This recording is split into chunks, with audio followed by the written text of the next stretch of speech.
Bruce Cockburn's music has provided an acoustical backdrop to generations of Canadians. We all know songs such as Lovers in a Dangerous Time and Wondering Where the Lions Are. But the man is capable of getting quite political too, as the song If I Had a Rocket Launcher suggests. He's already got the Order of Canada, 13 Junos, the Governor-General's Performing Arts Award. He's in the Canadian Music Hall of Fame, the Canadian Broadcast Hall of Fame, and later this month he'll add induction into the Canadian Songwriters Hall of Fame. Not bad for a kid who grew up in humble circumstances on a farm in Pembroke, Ontario. He's just released his first new album in 6 years. It's called Bone on Bone.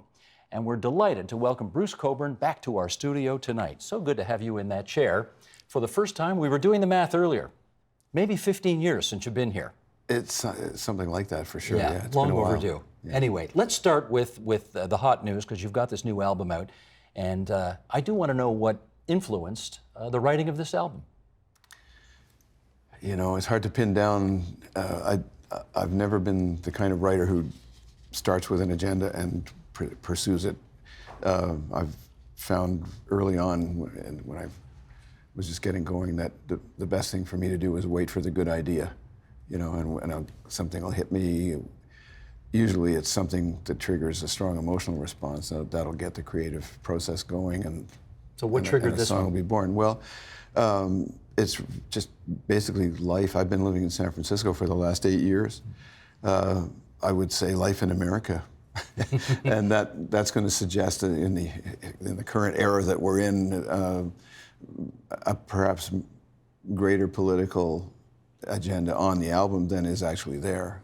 There's some passing references to the goings-on, but that's not really what the album's about. I think it's mostly, I guess what I should have said is living in America at the age I'm at. At the age you're at. Which, am I allowed to say? Yeah, I'm 72. 72, Yeah. So I have the perspective of someone of that age. But I'm also the father of a 5-year-old, so I'm constantly reminded of what it's like not to be this age. But all of that added up to a collection of songs that's, I suppose, if I had to pick a single word to use about it that's more spiritual in orientation than anything else. Do you know what number album this is for you? It's number 33 That officially. is unbelievable. 33 albums. Yeah, that's what happens when you don't die. That's what happens when you don't die? Yeah, well. Did you think, I mean, I know this is a bit of a cliched question, but did you think when you're growing up on a farm in Pembroke that you had 33 albums in you? Well, I have to correct this. There's this myth out there that I grew up on a farm in Pembroke. It's not true. Oh. I never told anyone that, and somehow some journalist put it in print early on, and it never went away. That's hilarious. Well, you're born in Ottawa, right? I was born in Ottawa. I grew up in Ottawa. My grandfather had a farm in the Gatineau, just on the Quebec side of the river, near what's old, well, it was Old Chelsea then too, near Old Chelsea. And I have really good memories of spending time at his farm. But I grew up in the city in Ottawa, and my father was a doctor, and you know, we grew up in comfortable middle-class circumstances in what's now a very trendy area of Ottawa called Westboro. Back then it was just an old suburb. I'm so glad you corrected the record, because literally for 25 years I've thought that about you, as lots of people have, I'm sure. Well, yeah, people read this stuff and you know, you can't get rid of it for some reason. I mean, okay, so camera on me, please. We're rewinding, and I'm saying he did not grow up on a farm in Pembroke, okay? We're just going to clarify that right now. There you go. You did write your memoir, though, a few years back. Yeah. And I think at some point in that memoir you said you weren't sure you were ever going to write songs again. What was going on then that made you think that? I actually don't remember if that's in the book or not, but I certainly felt that way because of the amount of time it took to write the book.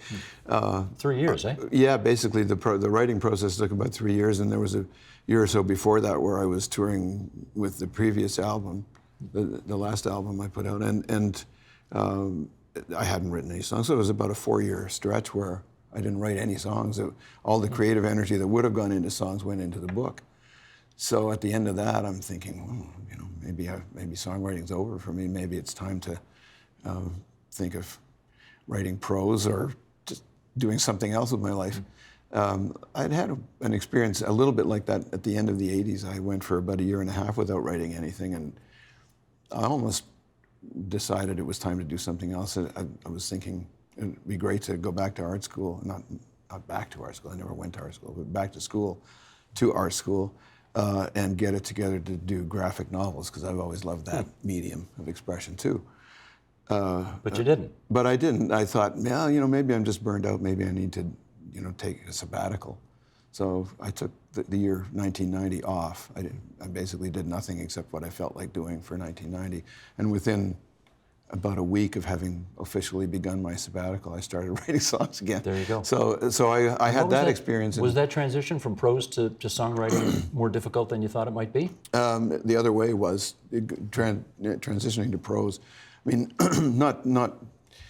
not prose exactly, but prose in the form of a book, because you have to sustain the focus for so long. Compared to songwriting, songwriting is a short-term phenomenon. You get an idea and you chase it down, and it might take any given period of time to write the song, but you're not working on it in a concentrated way for an extended period. And maybe you may come and go from it, and sometimes they come out very quickly.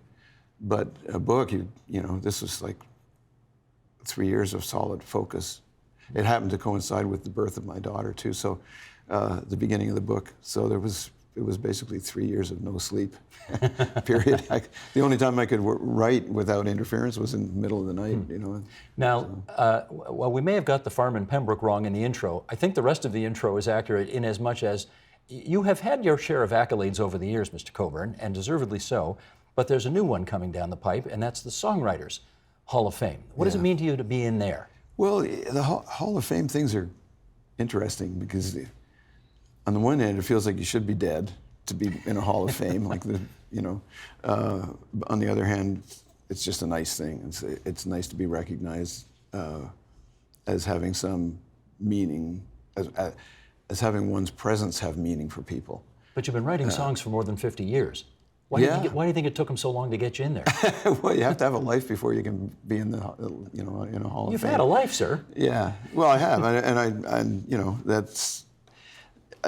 I'm happy about these kinds of honors, but I can't say I've ever lived for it either. Right. We would like now to play just a few clips from your work because, let's move around a bit here. This is, I think, your first overtly political offering, and everybody will remember it well. Mr. Director, if you would please, roll it. How many kids they've murdered, only God can say. If I had a rocket launcher, if I had a rocket launcher, if I had a rocket launcher, I'd make somebody pay.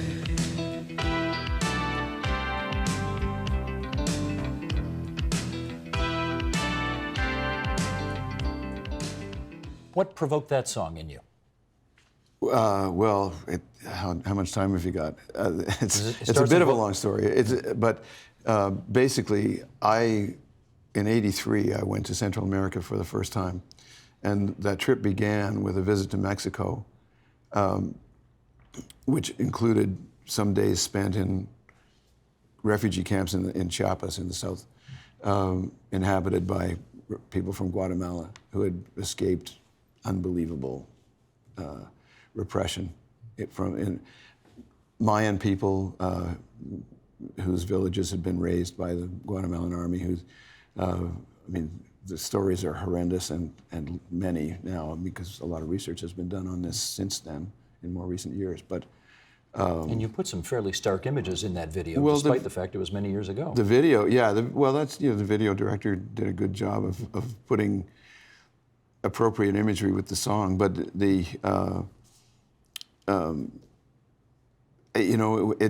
it was received as a political statement, and I don't disown that at all. But like all my songs, it was really personal, because I found myself in this refugee camp among people who were telling me these stories of what they had survived, and then as a backdrop to these stories, you could hear the helicopters of the Guatemalan military patrolling the border, which was very nearby. And those helicopters had been known to strafe the camps, and the death squads from Guatemala would come in and kidnap people and cut them up in the jungle, and this sort of stuff was going on routinely. It did not happen while I was there, so I didn't witness an actual attack. But clearly, if you'd had a rocket launcher, you'd have made somebody pay, as the lyric suggests. That's how I felt, and I came really close to not recording the song because I thought people are, I can't be putting this out there as an incitement to violence. If people take it that way, then it's a big problem. But in the end, I decided against self-censorship, and fortunately, I think most people understood that it wasn't that it's a cry of outrage. But let me read a comment about that. I don't know if you ever read the comments on YouTube below where your videos... Not normally, no. Okay, are archived, but here you go. Some person wrote, "I used to make fun of this guy in the 80s before I really knew anything about the world we live in, but now I realize he knew reality." The song was prescient, wasn't it? No, it was just catching up. Huh. Because that reality's been there all along. It's just we didn't learn about it in school growing up. I grew up with being taught, actually literally in so many words, that art and politics should not mix, that art would somehow suffer and be tainted by any association with the political. Travels in other parts of the world changed my mind on that. And one of those occasions was the visit to Central America. The same year I went to Chile during the Pinochet dictatorship, and that was another eye-opener. But even before that, in the late 70s, touring in Italy and Japan, where people weren't so worried about making these fine distinctions. And it struck me that the political, what we call the political, is really about humans relating to each other. And it's as legitimate a part of life to write songs about as sex or dancing or whatever else. I mean, but if I recall, Bruce, you get angrier during the course of the song. I think it starts with, if I had a rocket launcher, I'd retaliate, and then I'd make somebody pay. And by the time you get to the end, it's something like, I'd make some son of a bitch pay. And some son of a bitch would die. I mean, that is the last line of the song. And, sorry, go ahead. Well, no, I was just going to say, how close do you think we are to a world where the sons of bitches are actually paying for their sins on this? Well, in the big picture, they might be paying. In the more visible picture, nobody's paying very much. So the former is a reference to the life beyond, I guess. Well, it could be. Yeah, I'd say so. I mean, I don't know. I don't really think in terms of judgment and punishment. It's not really about that. It's more about stopping what's going on, if possible. And I don't really think it's very possible. I think that it is important, though, for all of us to keep trying to make things better. Because if we don't, they're just going to get worse faster. But I think we have a lot of problems that are confronting us right now, and I don't think we're responding to that confrontation in a very meaningful way, for the most part. We're going to talk more about problems in a bit, but first of all, I want to find out what it's like to be a lover in a dangerous time. Roll tape. When you're lovers in a dangerous time, sometimes you're made to feel as if your love's a crime. But nothing worth having comes without some kind of fight. Got to kick at the darkness till it bleeds daylight. When you're lovers in a dangerous time. When you're lovers in a dangerous time. Ah, that's so good. What are you laughing for? That's so good. It's such an old video. Yeah, but I mean, it's hey, that's the soundtrack of my life you're making fun of there, my friend. Oh, but yeah, anyway, sorry. Where'd that song come from? The inspiration? It actually started with my own mental picture of my older daughter, who at that time was in maybe kindergarten or grade 1, something like that. And I was thinking about the little kids in the schoolyard. You'd go by and they'd be holding hands. I mean, there was an odd kind of fraternization between boys and girls that certainly wouldn't have happened when I was that age, but it appeared to be happening. But I just thought, what are these kids growing up into? Like, not like we grew up with the threat of nuclear annihilation. I mean, we were taught to crawl under our desk in case the glass started breaking. That's right. All this stuff. Later, they got much wiser and they made us all file down to the boiler room of the school, where we, of course, would have been incinerated and buried. But But in the early 80s, you not only had that threat still, but there was the destruction of the environment, which had become pretty obvious as a direction the world was going in at that time. And you had AIDS that was new on the horizon. And you're just thinking, I mean, I think it was the AIDS thing especially that I thought, you not only have to deal with these external threats, but you can't even seek solace in partnership with another person without taking a huge risk. And I just thought, like, these poor little kids are growing up in a very dangerous time. And that really triggered the process. I mean, the song doesn't contain any references to kids in schoolyards, but that's what got it going. This is your song, but of course, for generations after yours and mine, this song is the Bare Naked Ladies song. And I wonder how that sits with you. It's fine with me. When I first heard how they did it, I was kind of shocked because it was so different from mine, and it resonated as,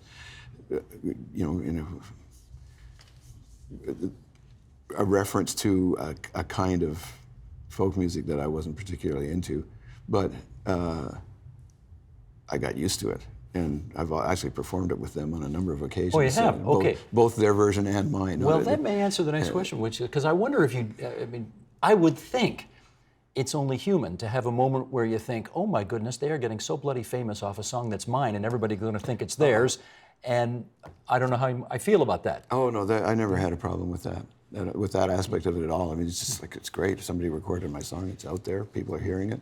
And, I've occasionally, in my own shows, thanked them for the use of the song. Like, thanks Bare Naked Ladies for this. But it's, it's all in a good spirit, and I'm happy when people are recording my songs. I guess once it's out there, you have to have a little less proprietary ownership over it, because other people are going to do what they will with it. They will do that with no matter how much control I try to exercise over it in my own recordings. Yeah. People will make of it what they will, and they may get it, they may not.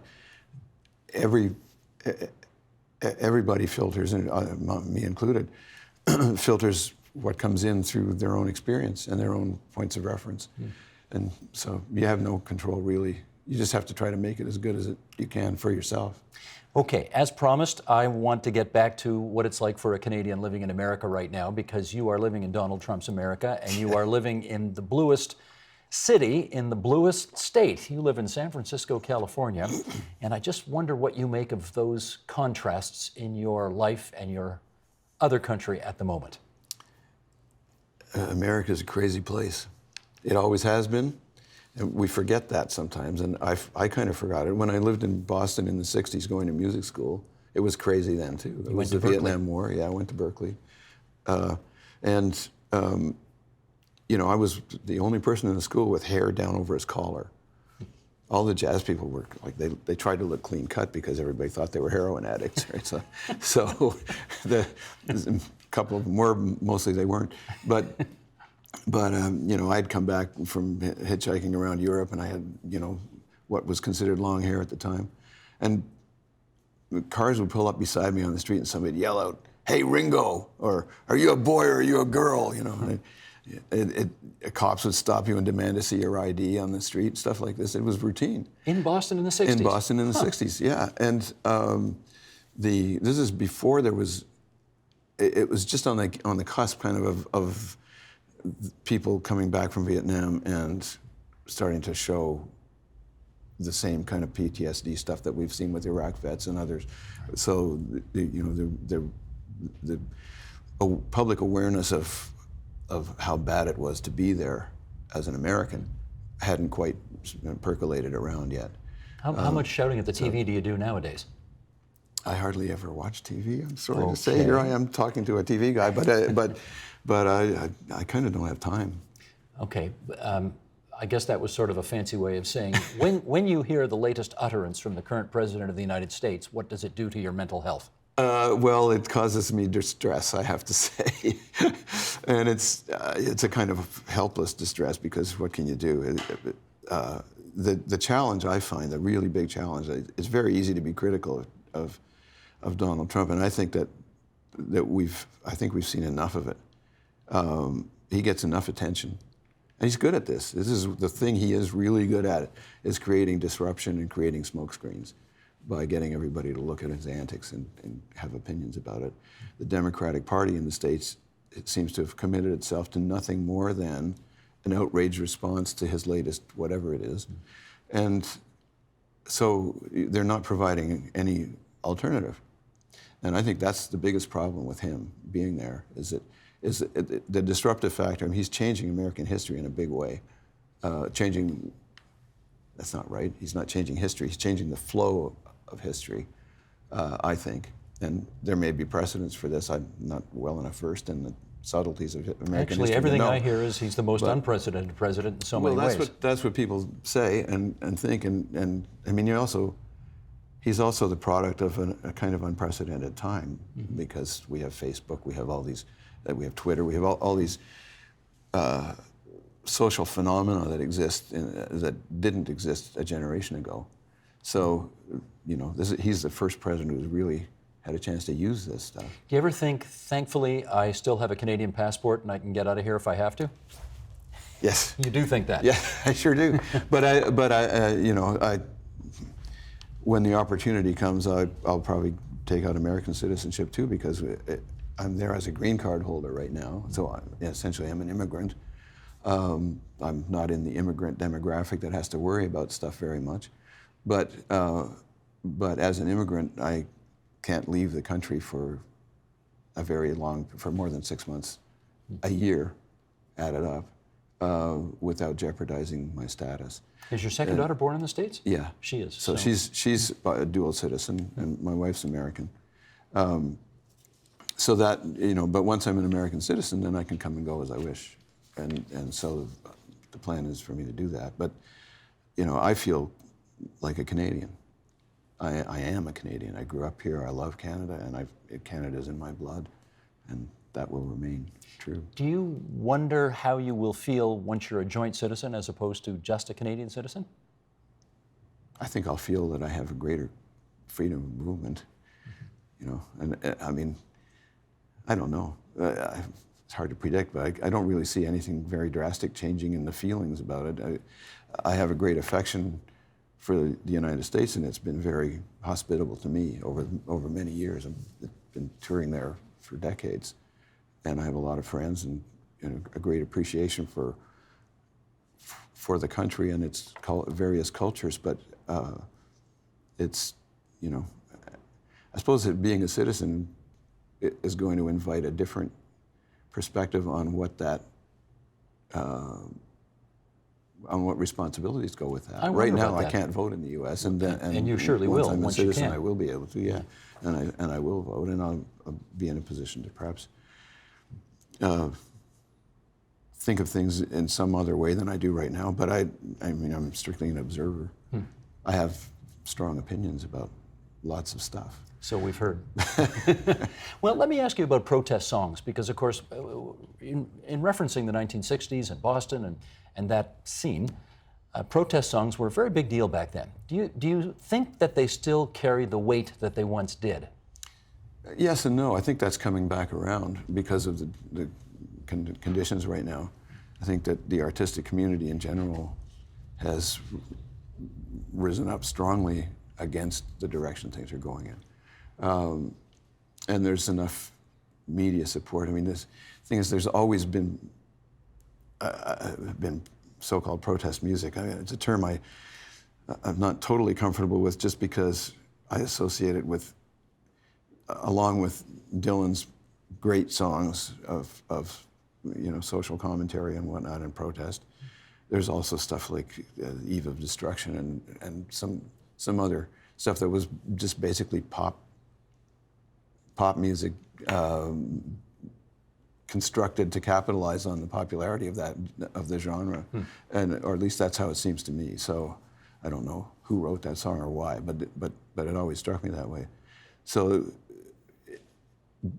that said, ever since then and before, people have been writing songs that talk about social issues. And when you write them, do you have a goal in mind when you write them? No, just to write a good song. When I write a song, I'm just trying to write a good song. You don't have a social justice end in mind when you write it? No, not really, because I mean, you offer these things, right? This is my opinion, this is my experience, this is how I feel. And you hope that it resonates with somebody, and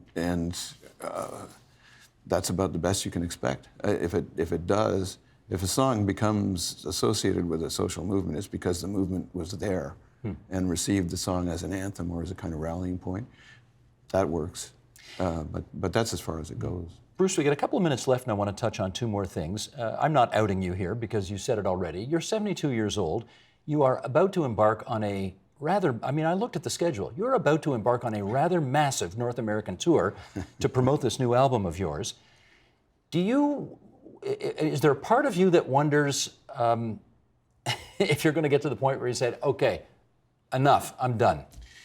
Well, I mean, in theory, I could have always said that for various reasons. I think, as far as I can see right now, the only reason I would actually opt for stopping is if I become incapacitated, if my hands give out or the voice gives out or some other part does, and the older you get, the more likely it is that something like that will happen. But so far, I'm getting away with it, and I hope to keep getting away with it for a while. Well, you're still 20 years younger than Tony Bennett, who's still out there doing cross-country tours all the time, and he says he never gets sick of singing that he left his heart in the city in which you live. So there you go. He got to do a duet with Lady Gaga too. Yes, he did.